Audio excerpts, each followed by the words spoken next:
Okay, so we're getting back into it. Joshua, the book of Joshua. We're on chapter 4. Let's see. I've got a clicker. There we go. All right. So when doing a class like this, I always like to think about or be weary of the fact that maybe not everybody knows the Bible as well as some of us have been in the church for a while. So I think it'd be good to just do an overview of the Old Testament so far up to this point. So first, kind of to start it off, we got Abraham in the line here. His family spends about 200 years in the land of Canaan. Then you have Isaac born to Abraham, and then Jacob, and then Joseph after him. Joseph is forced to go to Egypt, but through God is able to be second in command during a famine. And he brings his family, including Jacob, into the land of Goshen, which is right next to Egypt. The Israelites, after some time, were enslaved in Egypt for several generations, and after a while, after about 430 years, Moses is born.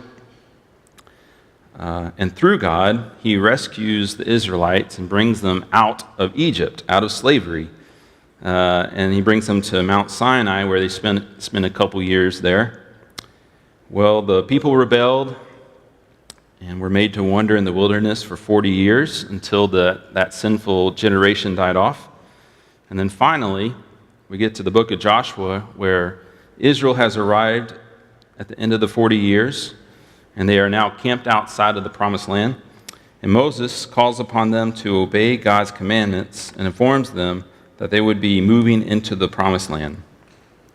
So the book of Joshua kind of picks up where Deuteronomy leaves off, shortly after Moses dies, and as Israel prepares to enter the land. So in the last three classes, we see Joshua preparing Israel and leading the Israelites into the promised land, and they cross over. Chapters 1 through 12 of the book of Joshua is the narrative part of the book. In chapter 1, Moses' death is told again, as well as the appointment of Joshua as the new leader of Israel. The author intentionally presents Joshua as the new Moses. Like his predecessor, Joshua calls on the people to obey the terms of the covenant given to Israel at Mount Sinai, and you can read that in the Torah, which is the first 5 books of the Old Testament. In chapter 2, Joshua sends spies into the land, just like Moses did in Numbers 13 through 14. The ultimate results are a lot better this time. It doesn't cost them 40 years in the wilderness. And even some Canaanites, Rahab, the prostitute, and with her family, turn to follow God of Israel and join the Israelites. And the spies' report is that God has given us the land, and these people are scared of Israel and God. And so the word has spread. So in chapter 3, last week, we see that Joshua and the Israelites, they continue to prepare after consecrating themselves. The priests carry the ark in the Jordan. God rolls the water back to make dry ground, and Israel crosses over. Now, an interesting thing is they are coming out of a valley, and the valley is called an acacia grove, or the Valley of Acacias. And last week we learned that the ark itself is made out of what kind of wood? Acacia. It's pretty easy. Then the ark goes ahead of the Israelites by a very long distance. We learned that it was 3,000 feet all the way over to almost to the shopping center over there. God always goes ahead of us, doesn't he? He always goes ahead of us because we can't handle it ourselves. One example that came to my mind was as I grew up, my dad was an outdoorsman. And so when I was little, it was really nice to have him go in front of me because he would move the branches out of the way, he'd stomp down the really high grass, and he would take out all those spider webs, whether he wanted to or not.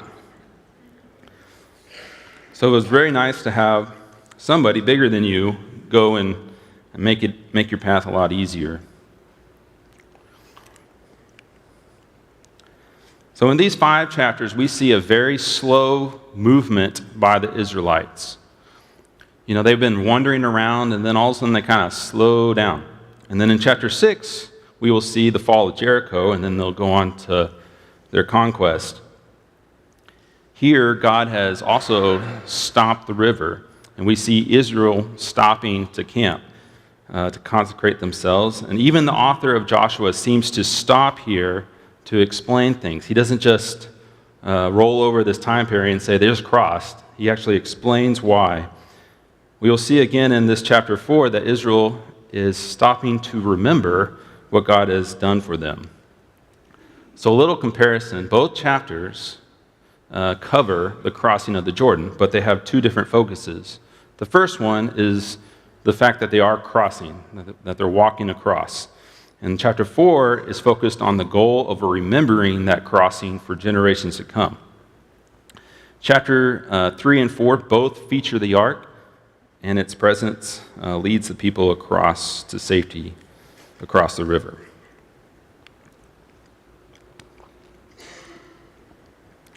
In the Bible, we see many themes and stories, and those themes repeat themselves quite frequently. Mankind tends to repeat itself, but so does God, fortunately for us, in rescuing mankind.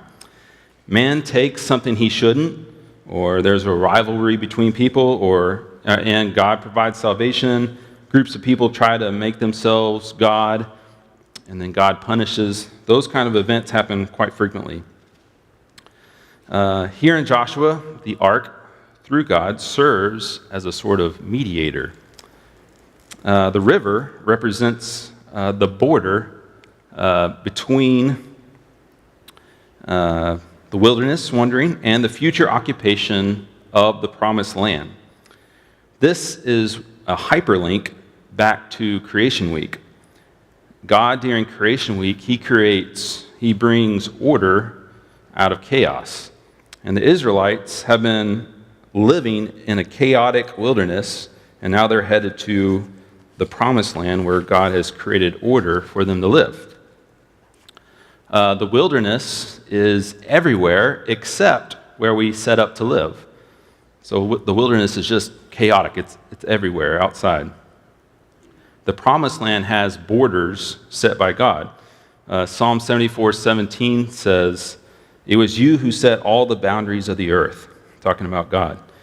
So just as God has set the boundaries of the earth, creating order, so he does for the Israelites in the land of Canaan. The Israelites themselves are disordered. They're wandering around and they have to set up tents, including the ark. They are headed to a place where they can finally settle down and worship in one place. We have another hyperlink here, back to Creation Week. God parts the Jordan in the same way that God separates the waters from the dry ground on day 3. Of course, it's on a way smaller scale. Let the water under the sky be gathered to one place, and let the dry ground appear. Now we have a 20-mile stretch of dry ground. This would give plenty of room for the millions of people that are about to cross. You know, in our Sunday school pictures, a lot of times it's just like a little tiny area, and everybody has to cross through this one area, and it would just take forever. But you got 20 miles of dry land, plenty of space for them all to cross over in a timely fashion. Now we have 2 different crossings. We have the crossing of the Red Sea and the crossing of the Jordan. So I think we should look at the differences and similarities here. So the cloud or fire leads Israel, like we discussed last week. And here the ark leads Israel. The Egyptian army is chasing Israel across the Red Sea, but nobody's chasing Israel this time. The army was behind Israel last time, but this time the armies are ahead. Moses uses Aaron's staff to part the sea, and a wind blows the sea back. But this time, Aaron's staff is in the ark, as we, according to Numbers 17 and Hebrews chapter 9. and the waters, there's no wind, but the waters are rolled back while the priests step into the water. The Egyptians are the aggressors with the Red Sea, and the Israelites are now the aggressors crossing the Jordan. They are the invaders. Israelites were the escapees, and now the Canaanites are going to be pushed out or utterly destroyed. Or at least that's the plan, right? Israel is running through the Red Sea, and now Israel is settling. So quite a different set of circumstances. The crossings are also mirrored. So for the first crossing of the Red Sea, they have been settled in Egypt. They have abundant food and goods, but there's kings and rulers, and then there's slaves, and there's sin, and there's worship of other gods. Then they escape through the Exodus. They cross the Red Sea into the wilderness. So on the bottom, you go from the other way. You go right to left. So you go from the wilderness to crossing the Jordan. The Canaanites will undergo an Exodus, and then they will settle in Canaan, where there will be abundant of food and goods. There will be kings and rulers. But unfortunately, there will also be slavery and sin and worship of other gods. So we see kind of a mirroring here. All right, let's start reading through chapter 4. When all the nation had finished passing over the Jordan, the Lord said to Joshua, "Take 12 men from the people, from each tribe a man." All right, so one of the themes during this chapter, really in the book so far, is this word crossing over. It is the Hebrew root word abar. So it can also mean to pass over or to go over. It harkens back to the promise made by God in Joshua 1:2, where he said that they were going to cross over the Jordan into the promised land.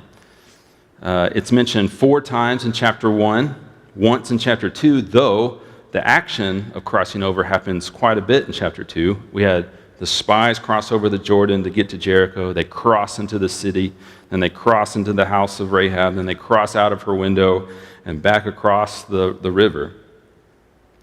Then, again, in here, last chapter, in chapter 3, mentioned 9 times, and now we're at 13 times in chapter 4. Pretty significant.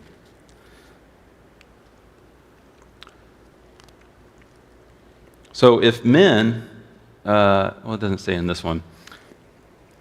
So this is the second time that the author has mentioned that God told them to pick 12 stones, or to pick 12 men, back in chapter 3, verse 12. And this is just a recount of the command that God gave from before.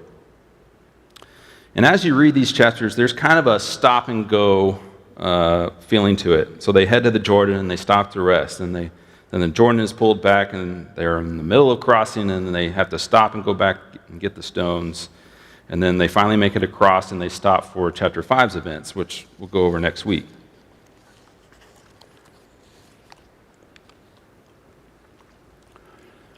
So verse 3 says, "And command them, saying, Take 12 stones from here out of the midst of the Jordan, from the very place where the priest's feet stood firmly, and bring them over with you, and lay them down in the place where you lodge tonight."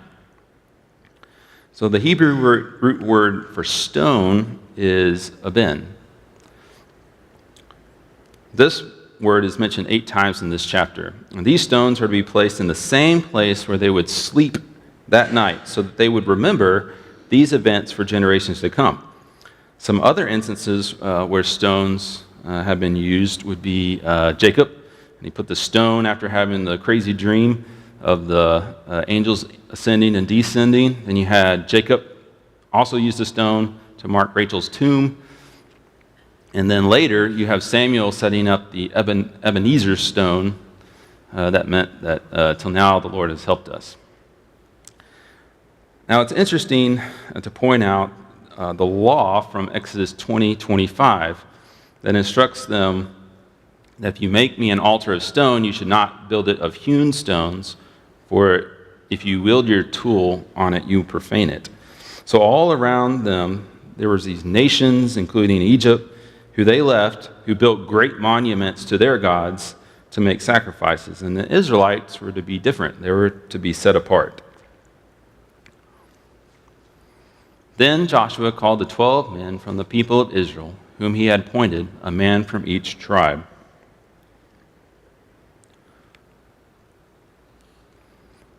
All right, that's a little smaller than I wanted it.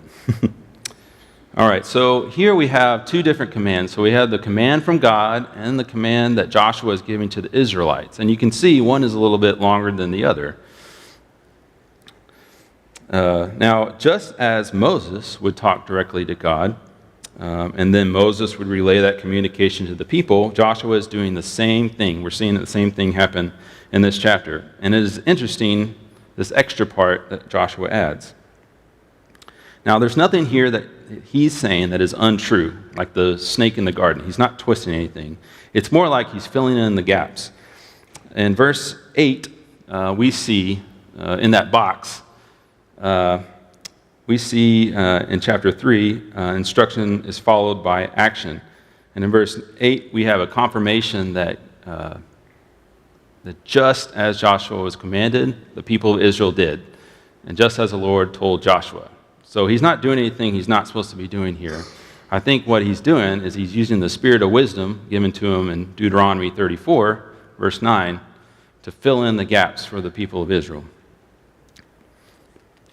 So it says, verse 5, and Joshua said to them, pass on before the ark of the Lord your God into the midst of the Jordan, and take up each of you a stone upon his shoulder. Probably meant that the stones were pretty big to put on your shoulder, according to the number of the tribes of the people of Israel, that this may be a sign among you when your children ask in time to come, what do these stones mean to you? Then you shall tell them that the waters of the Jordan were cut off before the ark of the covenant of the Lord. When it passed over the Jordan, the waters of the Jordan were cut off. So these stones shall be to the people of Israel a memorial forever. So this extra part is what Joshua thinks the people of Israel should remember by these stones, which wasn't exactly explained in God's command.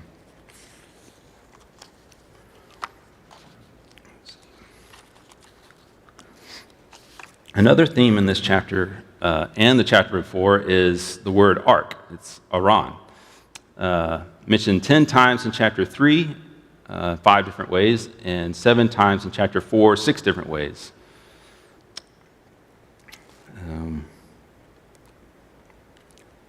So the ark represents God's presence. It's the mediator between the Israelites and God. It reconciles and it connects the sinful Israelites to the all-perfect God. So now we have Christ as our mediator. He does the same thing. Hebrews 12:24 calls Jesus the mediator of a new covenant. One of the ways that the ark is mentioned is by the extension, the covenant of the Lord.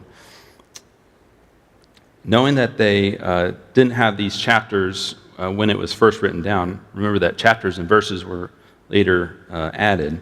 That means that, at least in this section of Joshua, this is a major theme. And note that Aaron's name is very close, but it's Aharon instead, just in case you thought that the ark and Aaron were the same word.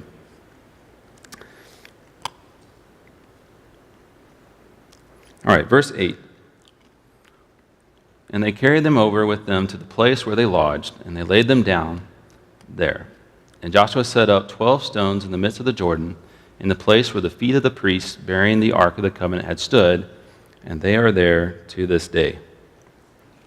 So here we have a second set of stones, it appears. So the first set of stones, the 12 men got them from where the priests were standing. And it seems like this is a reverse. Joshua has now set up 12 stones in the midst of Jordan, in the place where they're set and they're standing. So the stones, if you remember, in chapter 3, when the priest's feet stepped right into the Jordan, then the waters pulled back. So that's where the stones would be. So that would be the edge of the flood season waters, right? Because it's during flood season, that's the edge. So that would explain why these stones weren't washed away when the flood came back, because they were at the edge of the flood. So it's interesting to contrast these two, because Joshua's set of stones, it says that they are there to this day. But it does not say that for the 12 stones the 12 men moved to the place where they would sleep that night. Now, we think that the book of Joshua, just to try to figure out what this day means. We see that a lot when we read our Old Testament, right? We see that these are there to this day, and we're like, well, they're not there now, not today, but whenever this book came out, they were there. So we try to figure out when this was written. All right, so when might this be? We think that the book of Joshua was written during or after the time of Judges, from the account of Dan getting his land allotment. But also probably more likely that it's the time of David, due to the fact that Rahab is mentioned in chapter 2. Why else would you include a named prostitute in the book of Joshua, other than the fact that it would have pleased David to see his great-great-grandmother in there? But if you look at chapter 19 of Joshua, it is a retelling of the same account in Judges chapter 18, without mentioning Micah and the Levite. Dan had the land allotted to them, lost the land, and then they went to conquer Lashem and Laish, and then renamed it Dan. And Judges was most likely written after the Assyrian conquest, because you have in verse 30 of Judges chapter 18, it says, until the day of the captivity of the land. So we have two different authors from two different times.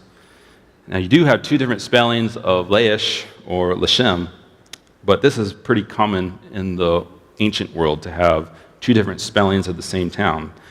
Since they were a verbal world, it wasn't exactly important to be consistent with spelling names as we are today.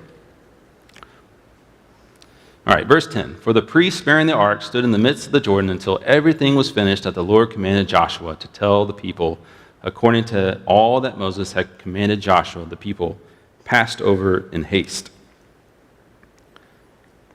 All right, so we have the Levitical priests carrying the ark. Well, during the wilderness, it was not the priests that carried the ark, it was actually the Kohathites, found in Numbers chapter 4 and 7. And it seems that in special occasions, the priests would carry the ark. For instance, in 1 Kings 8, Solomon had the priests move the ark as well.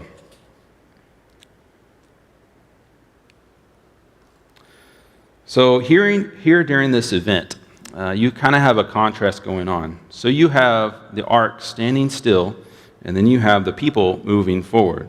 So since the ark represents God, God is standing still. He is the rock. And his people are moving forward. And at the end of that last verse, it said the people hurried. So it was the first sense of haste during this whole thing. We don't know exactly why. Nobody was chasing them. They weren't commanded to cross quickly. I don't know if they were nervous, or maybe they were excited, or maybe there was fear about the water coming back. I mean, it was 20 miles away, so probably not. Or maybe they were impatient. We're not told. But it is a juxtaposition between the calmness and steadiness of God and the impatience of man. Verses 11 through 13. And when all the people had finished passing over the ark of the Lord, and the priests passed over before the people. Let's see how we're doing on time. Okay. All right, so this is to fulfill. Hold on one second. I think I've got a page missing.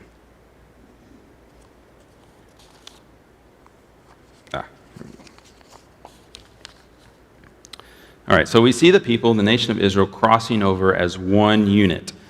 God, via Joshua, is commanding them, and Israel is obeying with complete obedience, as we were told in verse 8, except maybe they were in a hurry. This is interesting. So the events in chapter 4 are not necessarily in chronological order. They are as a whole, but as you read, you can see all the different times you have back in chapter 3, you had all the nation cross over, and then in verse 1, all the nation crossed over. But then in verse 8, the 12 men with stones crossed over. And then 10, 11, the people crossed over. And then in verse 11, the ark and the Lord and the priests crossed over. But then in verse 12 and 13, you had the 2.5 tribes cross over. And then finally in verse 18, you had the priests bearing the ark of the covenant cross over. So this is just a retelling over and over and over. All these sections are just rehashing different facts of the crossing. Verse 12, the sons of Reuben and the sons of Gad and the half-tribe of Manasseh passed over armed before the people of Israel, as Moses had told them. About 40,000 ready for war passed over before the Lord for battle to the plains of Jericho. So these 2.5 tribes, So these 2.5 tribes, about the size of the Continental Army in the Revolutionary War, and they're joining forces to make a whole total of about the Union size of the Union Army during the Civil War at its peak. And so right now we're seeing the 2.5 tribes show loyalty. And then in chapter 2 we saw that theme hashed out. So Rahab and the spies asked each other to be loyal to each other. Hey, I'm helping you. Remember me when you go back over and save me. And then during the whole book of Joshua, we see God expecting loyalty from the Israelites just as he is loyal to them. So we're seeing that from these 2.5 tribes. So here they finally accomplished the first goal of their expedition here in chapter 1. They go over the Jordan, mentioned in verse 2. So verse 14, on that day the Lord exalted Joshua in the sight of all Israel, and they stood in awe of him, just as they had stood in awe of Moses all the days of his life. So this is the fulfillment of chapter 3, verse 7, where God told Joshua that he would do this. And now he's done it. He's fulfilled his promise. Now, there is usually 2 aspects of a prophecy or of a miracle. Usually you have a present miracle and a future prophecy paired up. And there seems to be, in my studies, these pairings exist quite a bit. In essence, he is presenting a message with the king's seal. You know, a king's seal over a letter is very important to delivering messages, especially maybe to your army, so that they know which way to go. And if they don't get that king's seal, they're not going to move. And so this miracle, or any miracle, is like God's seal of the message that's going to be delivered. So here's some examples. For instance, Abraham's child was born during Sarah's old age to prove that God would increase his descendants beyond measure, giving hope to the future. We see Joseph able to interpret dreams, to be able to win over the reliability of Pharaoh, to then save the land and Jacob's family from famine, giving hope to the future. Jesus does the same thing. In Luke 5:24, he uses this when forgiving sins, which is connected with our future hope, so that they would know that he had the power to forgive sins. He told the lame man to rise. Well, what about today? What is the miracle today that gives us hope for our future? Well, that would be the death and burial of Jesus Christ, backed up by historical evidence, and the resurrection, the actual miracle, which is evidenced by the eyewitness accounts of the resurrected Jesus. And the eyewitnesses were willing to be persecuted and die instead of recanting. So that's our miracle today. And this miracle gives us hope for the future with God. So what's the pairing here with Joshua and the flood? Well, in crossing the Jordan. The Israelites are about to set out to conquer the land, right? They're about to go into this land they've never been before, and they need some hope. And God gives them a short-term proof miracle to point to Joshua as his chosen leader for them, as well as a couple other things that we'll go over later. And then he constantly performs a miracle along the way, such as Jericho. We got the new Moses. We won't go through this.